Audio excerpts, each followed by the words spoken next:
하나님은 누구의 손을 잡는가 하는 제목으로 은혜를 나누겠습니다.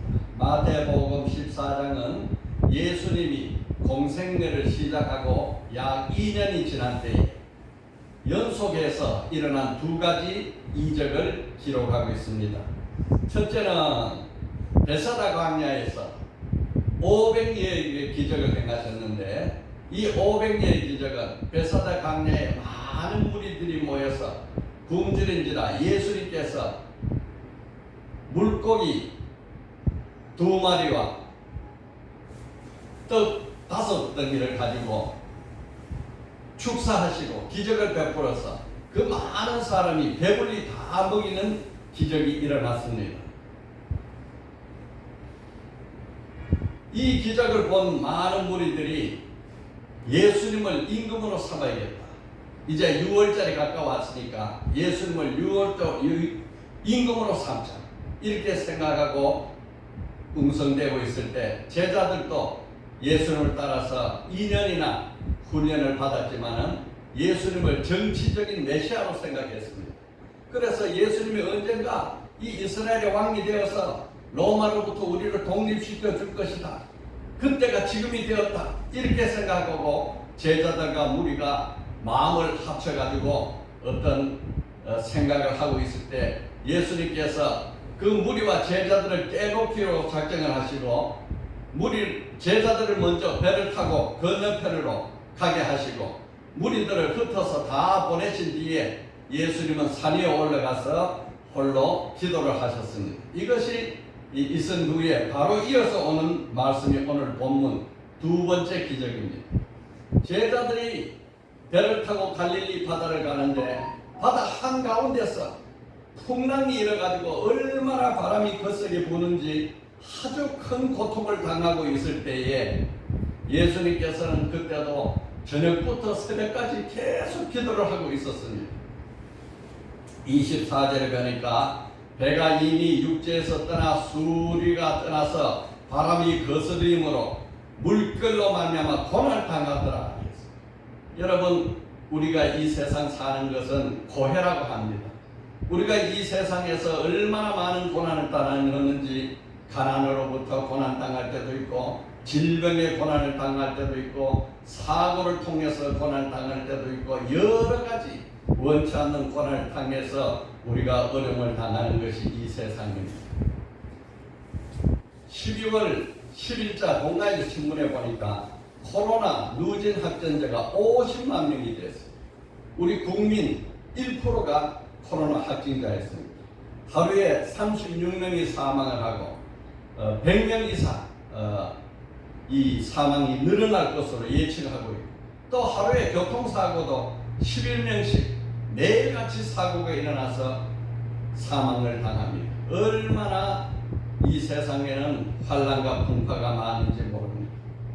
그 모든 환경 가운데서 하나님이 우리를 지켜주시고 한평생 여기까지 오게 하신 것 생각하면 참 은혜가 아닐 수 없습니다. 모든 것이 하나님의 은혜였습니다. 우리가 인생의 목표를 정해놓고 그 목표를 향해서 도전할 때에도 어려움이 있습니다. 고3들은 수능 시험을 치고 대학을 갈 때에도 아주 전력을 다해서 수고를 해야 되고, 또 대학을 나와서 직장을 구할 때도 온 노력을 다해야 되고, 직장에서도 열심을 다하고 힘을 다해서 일을 해야 승진도 하고 올라갈 수 있는 것이 세상입니다. 이 세상은 온통 어려움으로 가득 차 있습니다. 그런데 오늘 제자들이 예수님이 배를 타고 저 건너 바다로 가라, 이렇게 명령을 해서 제자들은 예수님의 명령을 따라서 순종을 하고 배를 타고 바다를 건너가는데도 불구하고 풍랑이 일어서 견딜 수 없는 고난을 당하고 있었습니다. 여러분, 우리가 예수님 말씀을 따라가고 복음을 따라서 생활한다 해도 고난이 면제받는 건 아닙니다. 주님이 말씀하시기를 너희가 염려하지 마라. 우리 예수 믿는 것은 고난을 면제받는 것이 아니고 염려에서 면제받는 것입니다. 어떤 일을 당해도 예수님이 함께 해주시고 예수님이 그 고난을 끝까지 지켜주신다는 것이 우리의 믿음인 것입니다. 중요한 것은 예수님이 끝까지 우리로 손을 잡아주시고 그 고난을 이길 수 있는 힘을 주신다는 거예요. 히브리서 7장 25절에 그러므로 자기를 힘입어 하나님께 나아가는 자들을 온전히 구원하실 수 있으니 이는 그가 항상 살아계셔서 그들을 위하여 간구하시니라. 예수님은 지금도 하나님 보좌 우편에 앉아 계셔서 우리를 위해서 날마다 쉬지 않고 간구해 주시고 기도해 주시는 것입니다. 그 기도에 따라서 성령 보혜사가 우리에게 오셔서 우리를 도와주시고 이 삶을 극복해 나갈 수 있도록 지켜주시는 것입니다. 그런데 이 많은 사람 중에서 하나님은 누구의 손을 잡아주시는가? 첫째, 하나님은 부르짖는 자의 손을 잡아주십니다. 다 같이 합시다. 시작. 하나님은 부르짖는 자의 손을 잡아주신다. 하나님은 부르짖을 때에 그 손을 잡아주시는 것입니다. 25절에 보니까 밤사경에 예수께서 바다 위로 걸어서 제자들에게 오시니 예수님이 밤사경은 새벽 3시부터 6시까지 시간을 말합니다. 그 풍랑이 일고 물결이 치는데 제자들이 생각하기를 바다에 귀신이 지금 이렇게 풍랑을 일으키는가 이렇게 염려할 정도로 두려워하고 있는데 그때에 저 멀리서 깊은 어두움 속에 예수님 바다 위를 걸어오시는 거예요. 제자들이 보니까 이거는 분명히 유령이야. 그래서 바람도 무섭고 풍랑도 무서운데 유령까지 나타났으니 얼마나 무섭습니까? 제자들이 유령이다 하고 소리를 지릅니다. 그때에 주님이 안심하라 나니 두려워하지 말라. 여러분 우리는 어떠한 어려운 환경 속에서도 주님이 보고 계신다는 것을 믿으시기 바랍니다. 안심하라 나니 두려워 말라. 예수님이 우리에게 주는 것은 평안과 기쁨입니다. 예수님은 언제 어디서나 우리가 무슨 일을 당하든지 예수님 앞에 오기만 하면 안심하라 나니 두려워 말라. 이것이 예수님이 우리에게 주시는 음성입니다. 오늘 우리가 이 음성으로 위로받기를 원합니다. 하나님 아버지 나는 질병으로 인해서 두렵습니다. 고난당합니다. 통증이 있습니다. 나는 마음의 소원이 이루어지지 못해서 어렵습니다.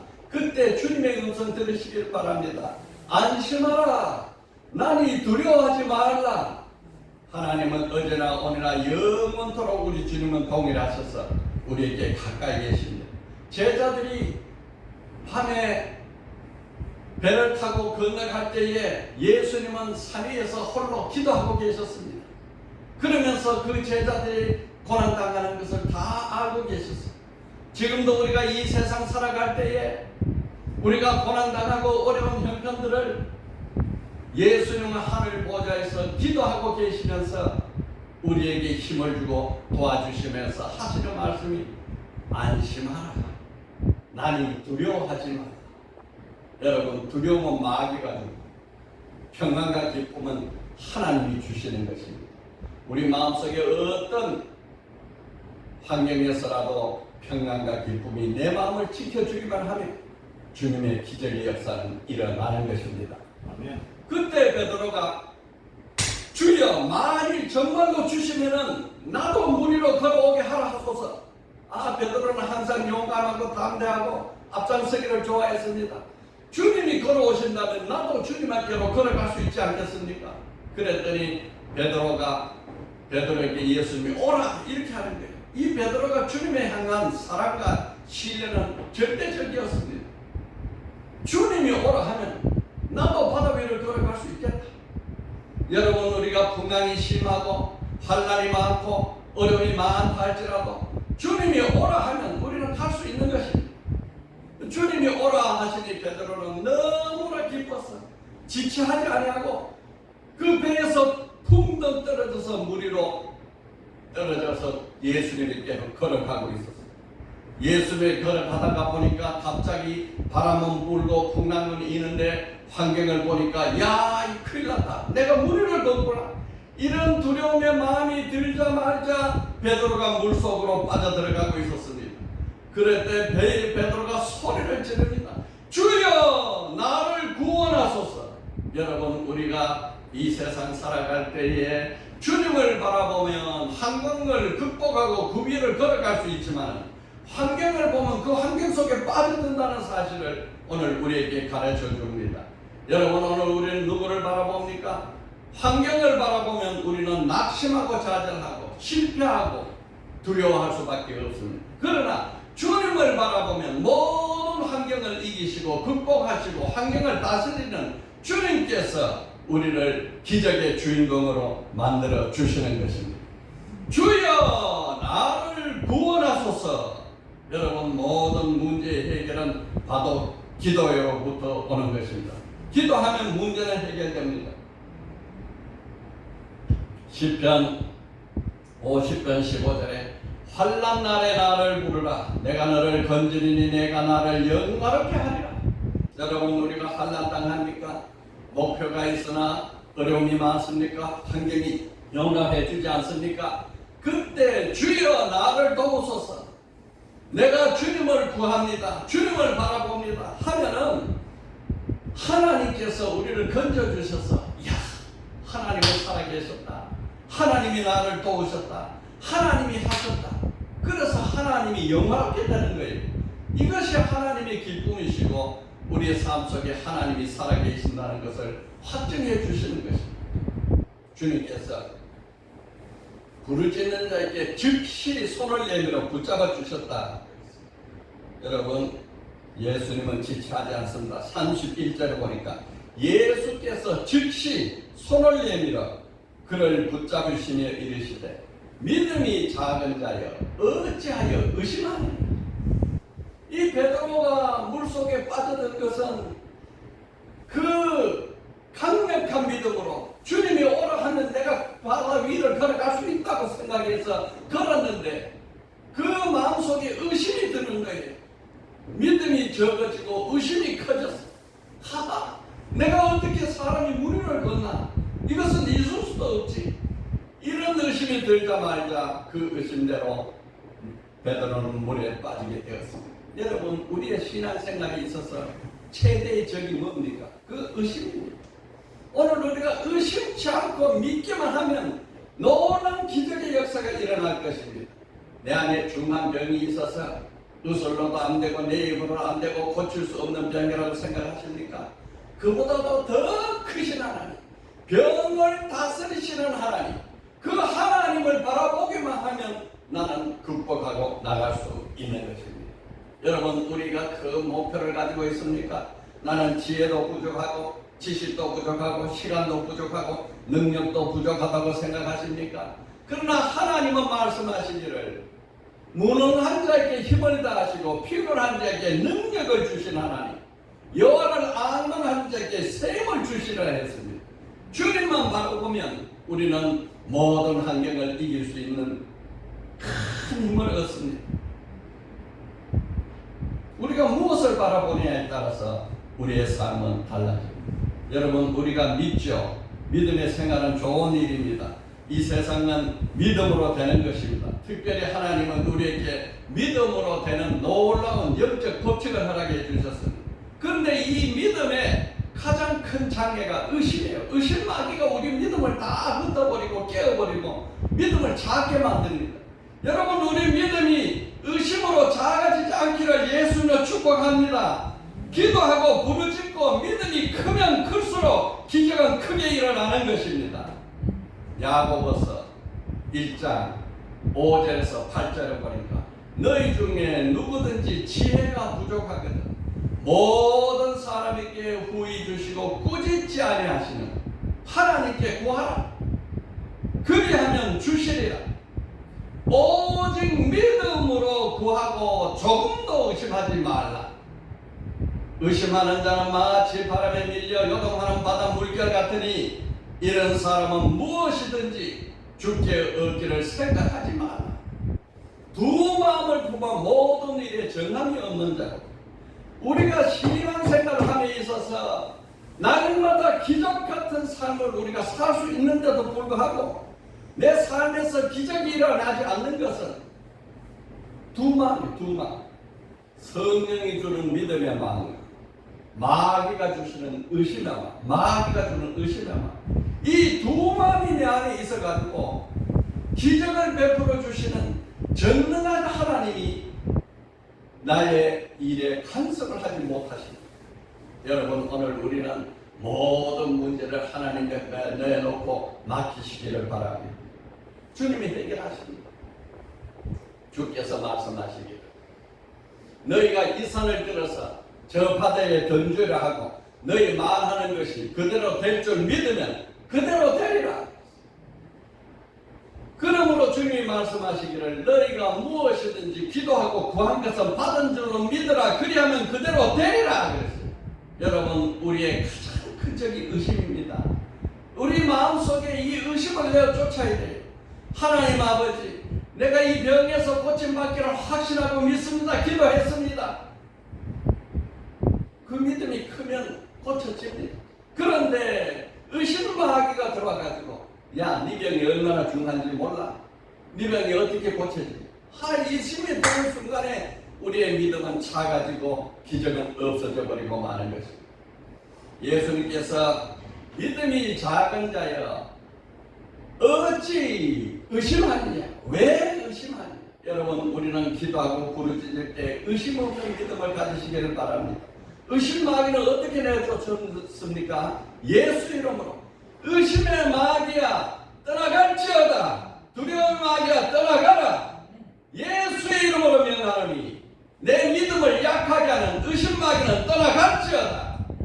여러분, 이 능력을 사용하셔서 우리의 영혼육이 의심 마귀가 들어오지 못하도록 강력하게 의심 마귀를 내어 쫓으시기를 바랍니다.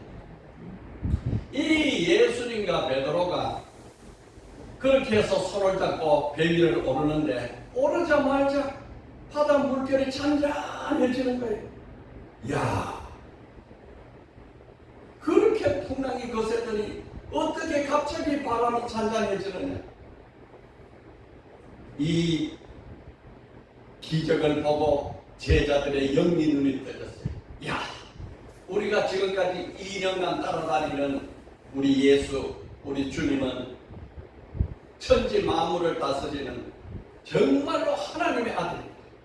그러면서 제자들이 거기서 다시 예수님 앞에 엎드려서 절을 하면서 진실로 주님은 하나님의 아들입니다. 이렇게 신앙 고백합니다. 지난 2년간 예수님과 함께 먹고 자고 동고동락했어도 주님이시여, 주님은 살아계신 하나님의 아들이십니다. 주님은 그리스도십니다. 이렇게 신앙 고백해서 그들이라도 그 마음속에 완전한 주님을 알지 못했어요. 그냥 사람의 아들로 생각했어요. 그런데 이 기적을 보면서 야, 이거는 사람의 아들이 아니다. 참으로 하나님의 아들이다. 이렇게 진정한 진실한 신앙을 고백을 하게 된 것입니다. 이것이 바로 우리 인생의 유익입니다. 여러분, 오늘 우리의 유익이 무엇입니까? 예수님을 진실로 하나님의 아들로 볼 수 있는 영적인 눈이 생길 때에 우리는 참으로 믿음의 사람이 되는 것입니다. 그래서 우리는 시시때때로 고난을 당하는 거예요.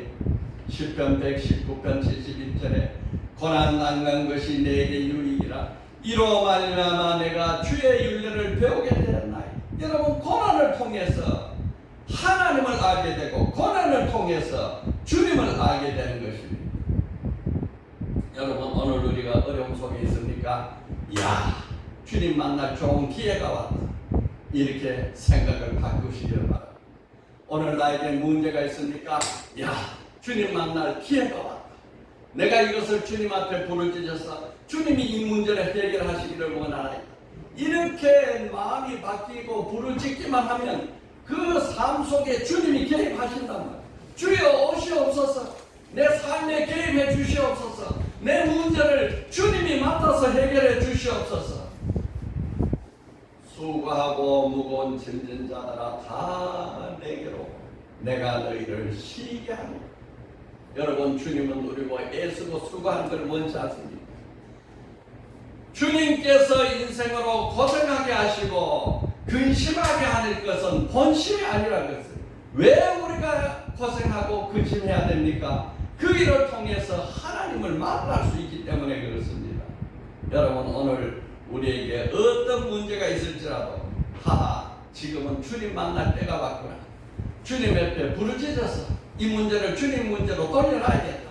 이렇게만 마음의 변화가 일어나고 입술로 변화가 되고 입술로 부르짖기만 하면 그 문제는 내 문제가 아니고 주님의 문제가 돼서 주께서 해결해 주시는 거죠. 아멘, 할렐루야.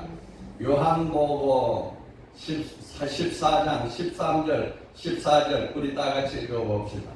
너희가 내 이름으로 무엇을 구하든지 내가 행하리니 이는 아버지로 하여금 아들로 말미암아 영광을 받으시게 하려 함이라.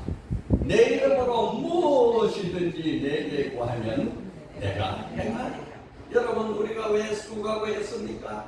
내가 해야겠어. 내가 해야 되니까. 내가 하니까 힘들어. 내가 하니까 못해. 내가 하니까 불가능해. 이렇게 수고하고 힘들고 애쓰는 우리 인생들을 보고 무엇이든지 내게 구하라. 내가 행하리. 이로 인하여 아버지로 하여금 영광을 받으시게 하고 하나님이 살아계신 것을 나타내리. 여러분, 이것이 믿음의 선순환이다. 나는 기도하고 주님은 일하시고 하나님은 영광을 받으시고. 여러분, 이 믿음의 선순환에 우리 삶이 들어오기만 하면은 우리는 참으로 쉽고 즐거운 삶을 살 수 있습니다. 이 믿음의 선순환에 붕덩 뛰어드는 자가 되기를 예수님을 축복합니다. 두 번째, 하나님은 누구의 손을 잡아줍니까? 하나님은 감사하고 찬양하는 자의 손을 잡아줍니다. 감사하고 찬양하는 자의 손을 잡아줍니다. 10편, 100편, 1절, 5절에 보면 온 땅이여 여호와께 즐거운 찬송을 부를지어다. 기쁨으로 여호와를 섬기며 노래하면서 그 앞에 나갈지어다. 여호와가 우리 하나님이신 줄 너희는 알지어다. 그는 우리를 지으신 이시여 우리는 그의 것이야. 그의 백성이여 그의 기르시는 양이로다. 하나님은 전능한 창조자이시오. 우리는 그의 피조물. 하나님은 나의 아버지. 나는 그의 자녀. 하나님은 왕이시오. 나는 그의 백성이요. 하나님은 목자시오. 나는 양이라. 여러분, 여호와는 선하시니 그 인자심이 영원하고 그 성실하심이 대대에 이르리로다. 하나님과 나와의 관계, 하나님과 나와 어떤 관계를 맺고 계십니까? 그것이 우리의 삶을 완전히 바꿔놓습니다.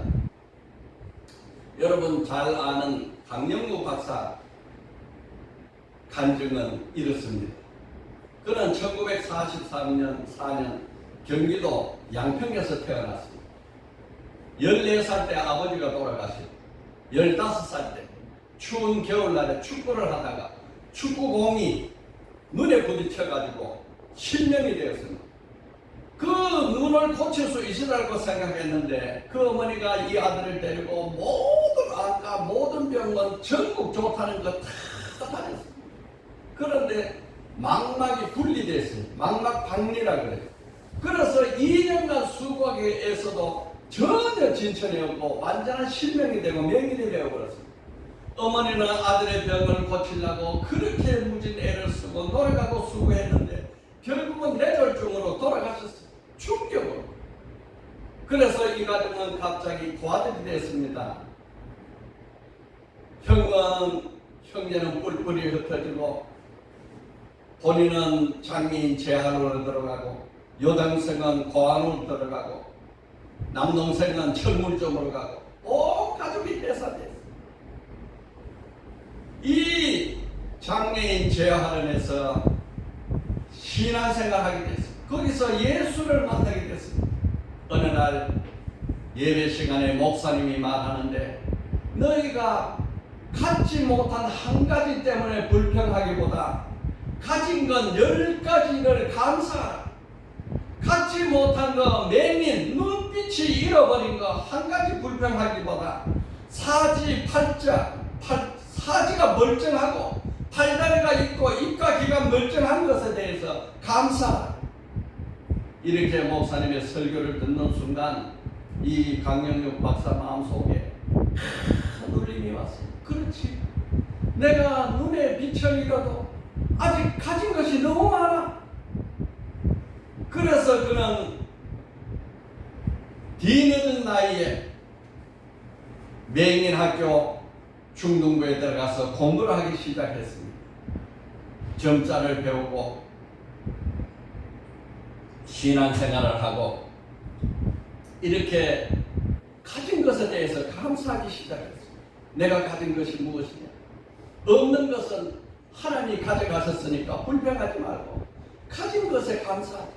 이렇게 해서 가진 것을 찾아서 감사하는데, 내가 재활원에 들어온 것도 감사하고 이 고난을 통해서 주님을 만난 것도 감사하고 이렇게 재활원에서 나를 먹이고 입히고 재활하는 것도 감사하고 또 점자를 배우게 한 것도 감사하고 중학교에 진학한 것도 감사하고 다 감사의 생각을 바뀌었어요.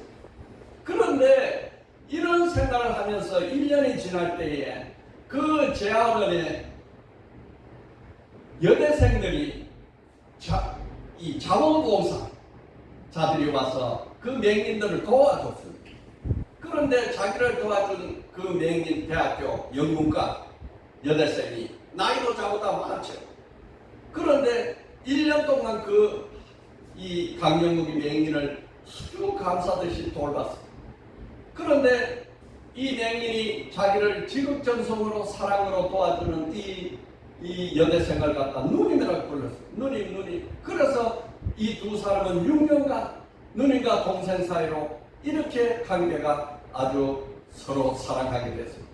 그러고 나서 3년이 돼가지고 이 여인이 자기 부모에게 이야기했어요. 내가 이 맹인 강영욱에 결혼을 해야겠습니다. 그랬더니 부모가 팔짝 뜨는 거예요. 너가 뭐가 부족해서 영문과 대학을 나와가지고 맹인 재활원 맹인 고아 같은 애들과 결혼한단 말이냐.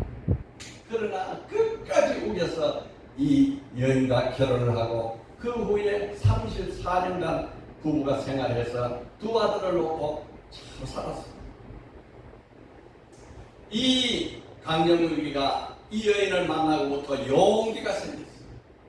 그래서 열심히 공부해서 당시에는 맹인들이 대학 진학할 길이 없었는데 문교부에다가 대학 진학하는 길을 열었어요. 왜 맹인은 대학 진학 못하느냐 하면서 이 어려운 이 시설이 부족하니까 안 된다. 그것을 다 해서 연세대학교 진학했어요. 그리고 연세대학교를 졸업하고 미국의 피츠버그 대학에서 교육학 전공을 해서 철학 박사학위를 받았어요. 시각장애인, 맹인이 동양인에서 처음으로 박사학위를 받고 미국 부시 대통령 행정부에서 미국 연방정부 최고 고위직인 백악관 정책보좌관이 됐어요. 이 미국 정책보좌관이 되는 것은 대통령이 임명하는데 상원 인준을 받아가지고 그 뒷조사를 다 하는 거예요. 모든 삶의 뒷조사를 다 해가지고 모든 것이 다 통과되고 합격돼야 고위공직자로 임명이 되는데 그 임명되는 500명 중에 한 사람으로 이렇게 되었습니다. 이 사람이 바로 맹인 강영욱 박사예요. 이 사람이 말하기를 내 눈에는 희망만 보여. 육신의 눈은 감겨졌지만 영의 눈은 끝없는 미래를 바라보면서 희망을 가지고 애쓰고 노력하고 도전했어요. 이 맹인이 우리가 오르지 못할 산은 없다 하는 책을 썼는데 제가 이 책을 쭉 읽어보면서 그 아들 둘이가 있어요. 그 아들을 놓고 이제 아들이 잠들기 전에 아들에게 기도를 하면서 하나님 아버지, 내가 이 아들에게 신앙을 물려주기를 원합니다 하고 신앙교육을 시키고 아들이 잠들 때까지 성경을 읽어준 거예요. 그런데 아들이 너무 신기한 거야. 불을 끄고 캄캄한데 아버지는 성경을 다 읽어. 어떻게 아버지는 불도 없는 곳에서 성경을 읽는가? 그 아버지는 점자로 손을 더듬어 가면서 성경을 날마다 읽어줘서 이 아들이 자라면서 아버지의 믿음을 가지고 하나는 의대를 가고 하나는 법대를 가고 미국의 유명한 지도자가 됐어요. 이 사람이 췌장암 말기 판정을 받고 말하기를 슬퍼하거나 안타까워하지 말라. 나는 신앙인이다. 죽음 이후에 다른 세상을 믿는 사람입니다. 하면서 췌장암 수술을 받으면 2년 더 살 수 있다 하는데 그것을 거절하고 나는 하나님이 주신 명대로만 살겠습니다 하고 수술을 거부하고 68세에 돌아가셨어요. 그러면서 그가 말하기를 내가 시력을 잃은 것은 큰 축복이었습니다. 이 시력이 없었기 때문에 내가 남보다도 더 열심히 애쓰고 수고하고 일을 열심히 살았습니다. 그리고 나는 오직 예수님께 매달렸습니다. 이렇게 그는 간증을 했습니다. 여러분, 우리가 어려움이 있습니까? 가진 것이 많습니다. 하나님 앞에 감사와 찬양으로 하나님 앞에 나아가면 하나님께서 그를 기쁘게 받아주시고 영광을 받으실 것입니다. 여러분, 하나님 앞에 나가는 자 되기를 바랍니다. 믿음과 찬송으로 하나님께 나아가시기를 예수님으로 축복합니다. 아멘, 할렐루야. 오늘 말씀을 이제 정리하도록 하겠습니다.